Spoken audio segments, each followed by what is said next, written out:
വിശ്വാസികളെ, പരിശുദ്ധനായ ലൂക്കോസ് ഏവങ്കലിസ്ത എഴുതിയ സുവിശേഷം 18-ാം അധ്യായം 9 മുതൽ 17 വരെയുള്ള വാക്യങ്ങൾ പരിശോധിക്കുമ്പോൾ രണ്ട് മഹത്തായ ആത്മീയ പാഠങ്ങൾ നമുക്ക് ലഭിക്കുകയുണ്ട്.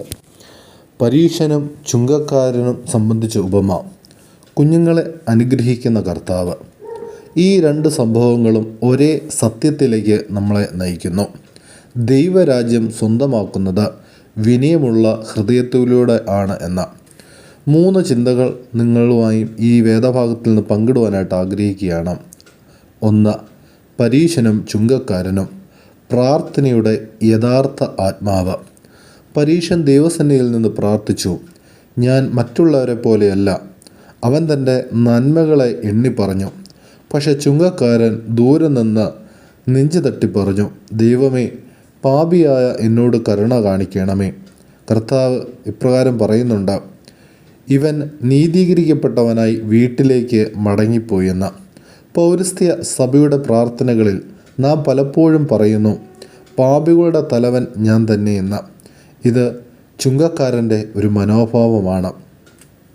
പരിശുദ്ധനായ സെൻറ് ജോൺ ക്രിസോസ്റ്റം പറയുന്നുണ്ട്, പരീശൻ തൻ്റെ പ്രവൃത്തികളെ അവതരിപ്പിച്ചു, ചുങ്കക്കാരൻ തൻ്റെ മുറിവുകളെ തുറന്നു.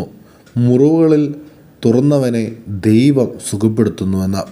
വിനയം ദൈവകൃപയെ ആകർഷിക്കുന്നു, അഹങ്കാരം അതിനെ തടയുന്നു.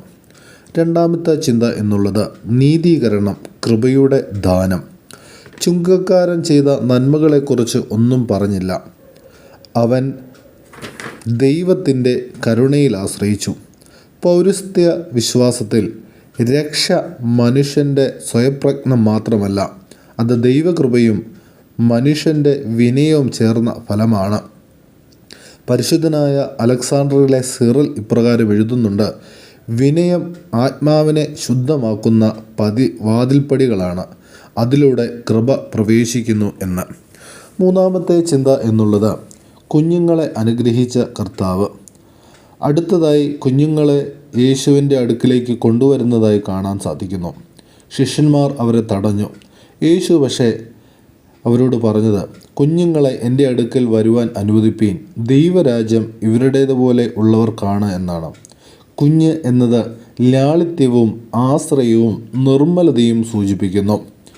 വലിയമാർ ബസേലിയോസ് പറയുന്നുണ്ട്, കുഞ്ഞിൻ്റെ ഹൃദയം കപടതയില്ലാത്തതാണ്, ദൈവത്തെ സ്വീകരിക്കാൻ അതുപോലെയുള്ള സുതാര്യത വേണമെന്ന്.